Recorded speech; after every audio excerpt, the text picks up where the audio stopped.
How's it going, YouTube? Atheist Chef here. Now, I was watching a video with Matthew Steele, and he's an atheist. And I'm going to link his channel down below. He doesn't really have too many videos, but he's part of. Well, he was part of Skeptic Vince show, and I guess he's now with the new conglomerate. Sorry, I've been playing PlanetSide 2, New Covenant Group. Anyway, so. He was in a chat or a hangout with like 5 or 6 presups. Matthew 4:19, Bible thumping wingnut, and a couple of other people that I don't really know. It's about an hour and a half long video. Matthew Steele is fantastic about. I wouldn't call him the middleman. I guess they respect Matthew a lot, and he really gets, you can get in a chat with him, and if you watch a presup, or these presups and Matthew in a chat, they can discuss, and it doesn't feel like I'm watching. There's no condescension, there's no snide remarks, it doesn't sound like anything. It sounds like, well, I don't want to call it a discussion, and here's why. They literally spent the entire time, the first hour, kissing each other's ass. And I was saying this with as most respect as possible to Matthew Steele and the others, because they're trying so hard to have a nice dialogue and a nice discussion, that there was no arguments being presented. It was, they would say something, they would make a claim, and then and Matthew would just kind of just let it go.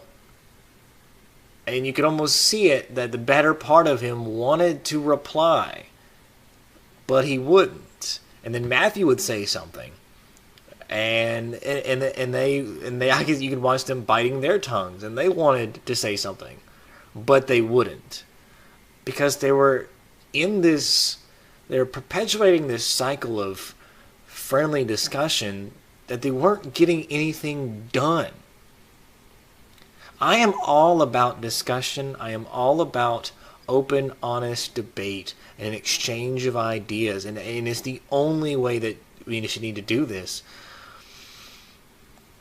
But when you're focusing so hard on keeping it so friendly and so ass-kissery, or ass-kissing, then we're not getting anywhere. So many times, some kid, or I say some kid, it was a guy, he was just, preaching. He's like, have you ever heard what Jesus did? And every atheist watching this is going to be like, fuck, yes, you're right, I've never heard of Jesus. And he asks, did you ever get to understand the gravity of what's going on? And you're like, yeah, I get the point. Particularly anybody that was a former believer like myself.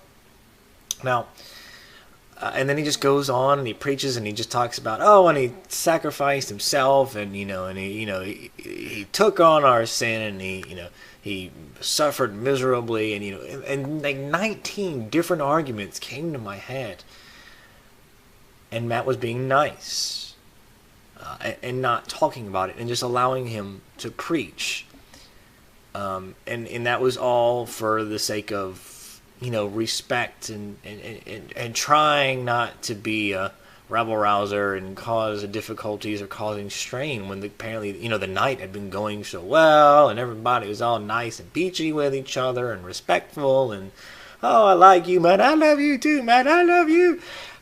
Pretty soon they were going to start making out, well, probably not, because they have the whole thing against homosexuals, but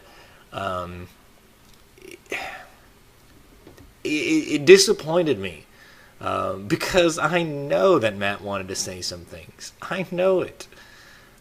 But he didn't. To me, it seemed like the closest thing that came to a discussion was while they were, kind of toward the beginning / middle, where they were actually talking about presuppositionalism and how it's evolved and how it's changed. And Bible thumping wingnut, pointed out something is that, it just seems like that atheists are jumping onto the expression, because originally how it used to be was when somebody was asked, can you be wrong about everything that you know? Any atheist, or most atheists, when they first were introduced to this, said, yeah, I could be wrong about everything I know. I admit that I could be wrong. But how it is now is the atheists know better and say no, because we can know certain things. You can argue with the primacy of existence. I know that I exist. We can know that there are axiomatic truths. We can know certain things that are true regardless of what may come out in the future. We know that there can't be a square circle. We know they can, married bachelor, and and stuff like that. We can know things. But so Matthew, Bible thumping wingnut, says to the effect of, well, now it just seems like, the atheist argument have changed, not because they're learning, because of they're looking for a discussion, is they're just, basically repeating off a script. And then Matthew Steele pretty much straight up agreed with them. And it threw me back. So, well, obviously, no. That's, to me, I have to say no. That's not how it is. I mean, let's just sit back and think about this for a second. If you're like me, we don't know anything about epistemology. That is it's a pretty high up there. You can't just kind of like knock it out over a weekend. I mean, I had Ozymandias Ramsey II, or the second, Ozzy, teaching me about it, and presuppositionalism. And I'm going to link his channel below, because if there is anybody that you need to know that knows presuppositionalism and between the true Presup and then the Psi 10 Bruggencate type of Presup, that's Ozzy. This guy's done a lot of videos about it. He's like the wise old sage when it comes to this, and highly recommend you go look at his channel if you're interested in anything with Presup. This guy knows what he's doing. And so he was, he and others like him, that know these things, they went around and taught us these things. They taught us that, hey, we can know things. And so when you have a field such as epistemology, where we're not used to that kind of thing. We're not used to, with the very concept, if you can go up to a Christian or anybody and say, can you be wrong about everything you think you know, or everything you know? A lot of people are going to say, well, yeah, I guess it makes sense. Yeah, I could be wrong about everything I know. We don't have that kind of grasp on epistemology. And anytime somebody throws out new information, you'll watch Ozzy's video and you're going to learn like 17 things almost immediately, because you're going to be pretty convinced by what he says. When I first learned that, according to, that knowledge, according to many epistemological processes, is considered justified true belief. And I was like, well, I never thought about that, but it makes sense. I was like, okay, so these people are justifying true belief as knowledge. It's not like you're going to experience any sort of cognitive dissonance as if it's going to stay apart, really, or it's going to stand in contrast with what you understand. It's something new. It's kind of like when we were first told that, or if somebody were to ask you, hey, is it, could you be wrong about the, let me just put it this way, is it true that the moon stays just as equidistant all the way during its orbit around the Earth?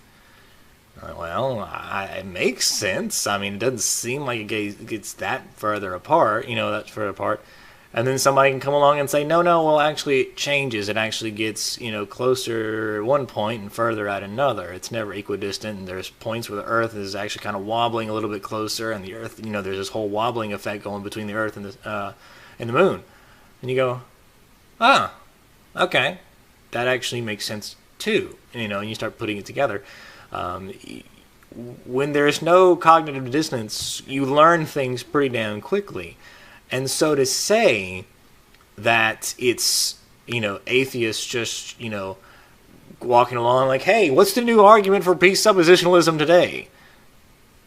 Yes, it's possible that there are some atheists that are that way. I don't deny that. There's somebody that may just be learning and wanting to learn the best arguments to be caught up. But of course, the same thing can be said about any presuppers too.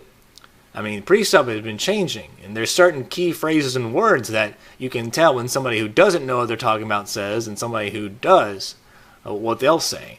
And so it's, it's quite obvious that both sides are just as equally likely to just learn the new phrase and make sure you understand that phrase, because, that's just how it works. But, Matthew never called it out, and I had to think that he had to have thought that far.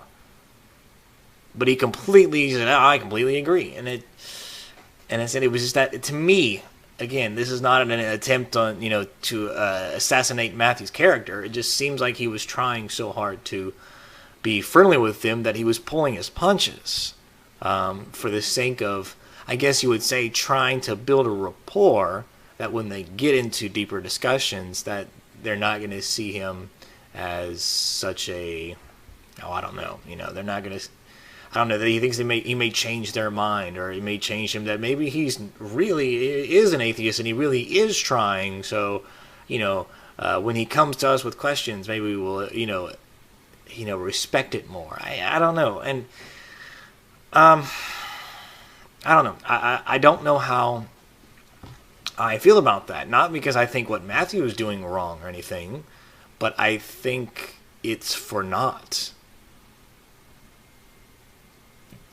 I've seen the discussions with them, and they talk about, I don't even know if we should, this is Matthew 4:19 saying, I don't even think we should call these people atheists, so we shouldn't even allow them to have that title. I feel like when they're in a discussion with Matt, that they're pulling their punches too. And when everybody's pulling their punches, we're really not getting any closer to solving anything. At least that's how I feel.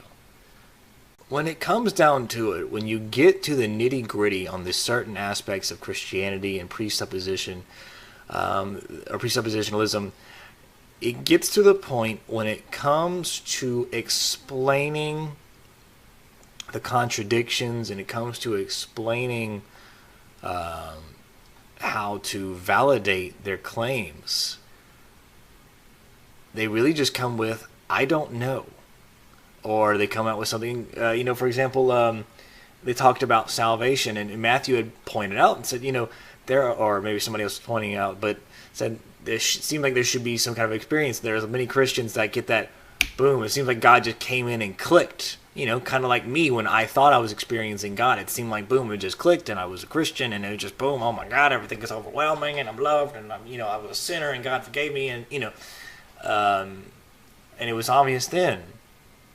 But then, there's several times, like when on the day of, when I finally just said, I'm an atheist, the day before that, where I was, I was crying, I was begging, I was pleading, I was doing whatever I could, because I wanted, to believe God. I wanted to believe in Him. I wanted Him to express to me the truth that was missing, and so I could understand it, and and I wouldn't be scared. I would know this truth, and and I never got it. And then months later, when I tried it again, and then my recent deconversion thing, I was truly trying, and I wasn't getting anything. And and of course that makes me wonder, that confirmed for me at least that it's bull. But when Matthew talked about a similar thing, he said, "Well, I'm not asking for evidence. I'm asking for that snap, that realization that you guys get, that you guys have. Why, I want that." And then I think his name is Rob. Like he's got a couple of numbers to his name. I can't think of what's his name. he just said, well, sometimes you're not going to get it. Some people get it, some people don't. And then if I would have been mad, I would have been like, well, why? Why is that? Why? What makes God choose certain people? Why do some people have to go, 19 extra miles? And I've talked about one of my videos that said, I was told that if I just take one step, even if I was a million miles away, God would be right there. It doesn't make sense. Why would God operate that way? And then, which is where Christians reply, like, either I don't know, or that's just how God is, or it's not about that. You're thinking about it wrong. And so, that to me, that just makes my head explode, because that's not an answer. And it's an answer that could be said about anybody. And it's used for different religions, too. It's not exactly exclusive to Christianity. And of course, that's the fact that they can't answer those things. The fact that they can just make bald assertions and justifications, and then just throw out an I don't know why God would do this, or you're just doing it wrong. It's not it's not God's fault. It's your fault. You have to give up yourself. You have to reject your very reason that you hold on to, and then trust in God and have faith in God, and on all that stuff. But it's not something that everybody else has to do, and they can't explain to you how I can do that. They just tell me to do it.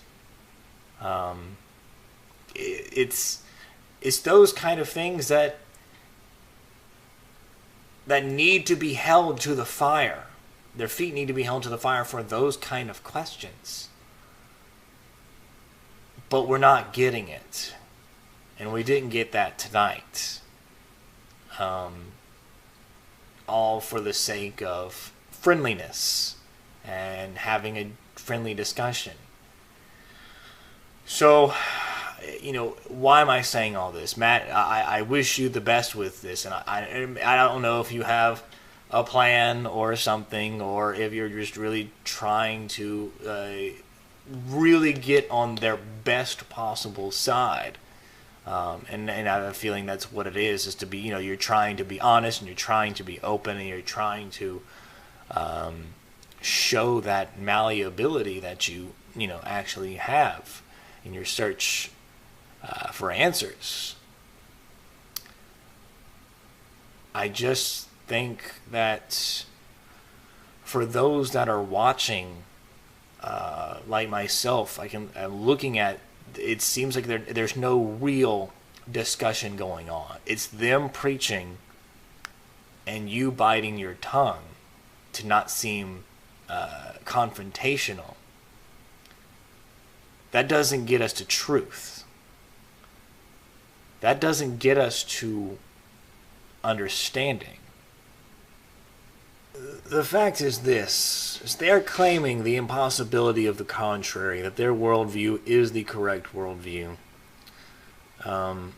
And they have no proof to back it up.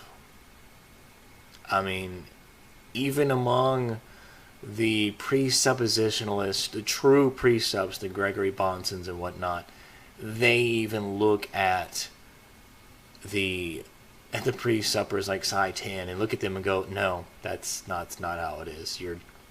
They know that they're misrepresenting the presuppositional argument.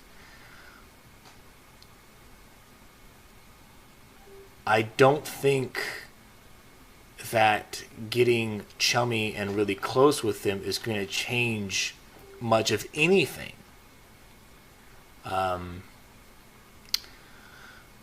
Because they're going to still stick with their beliefs until you can show them to be wrong. We've only made these jumps in presuppositionalism and showing and making them evolve and change their methods by getting into a discussion with them and holding their feet to the fire. That is the only real way you can break down any kind of argument or expose, or expose the truth or find what's true and what's a lie. So being chummy with them will maybe lower their guard.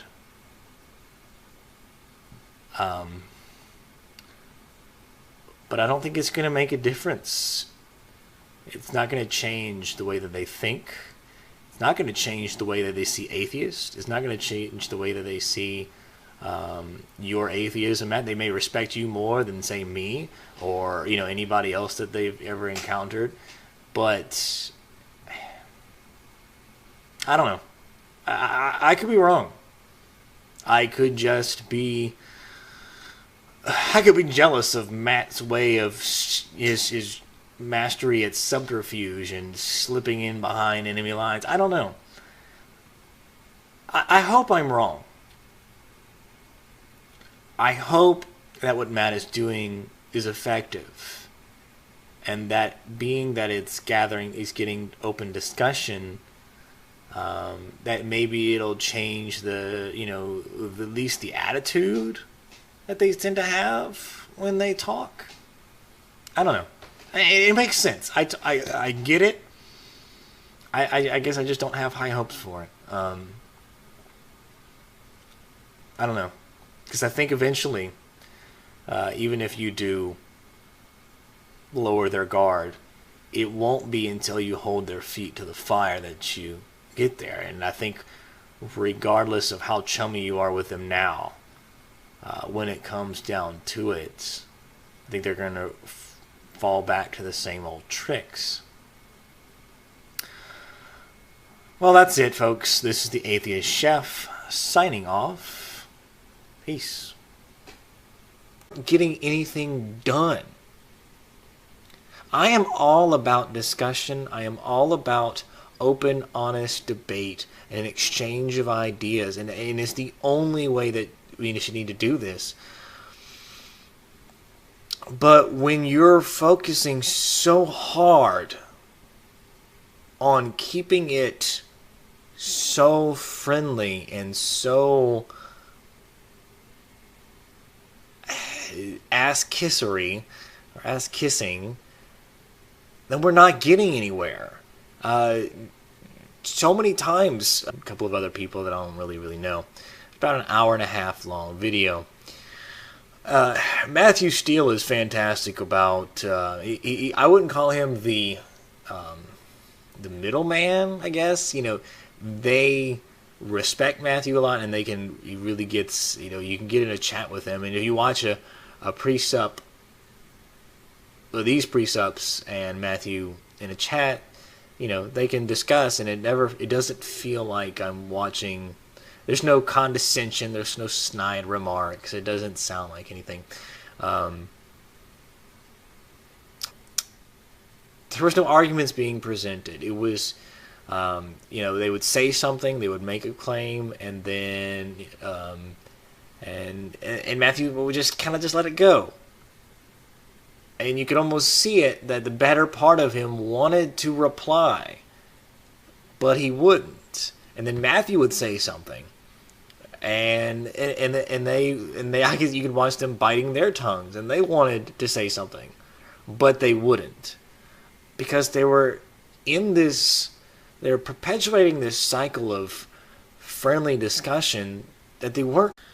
How's it going, YouTube? Atheist Chef here. Now, I was watching a video with Matthew Steele, and he's an atheist. And I'm going to link his channel down below. He doesn't really have too many videos, but he's part of. He was part of Skeptic Fence Show, and I guess he's now with the new conglomerate. Sorry, I've been playing PlanetSide 2, New Covenant Group. Anyway, so he was in a chat or a hangout with like 5 or 6 presups. Matthew 4:19, Bible thumping wingnut, and it sounds like, well, I don't want to call it a discussion, and here's why. They literally spent the entire time, the first hour, kissing each other's ass. and I'm saying this with as most respect as possible to Matthew Steele and the others, because they're trying so hard to have a nice dialogue and a nice discussion that there was no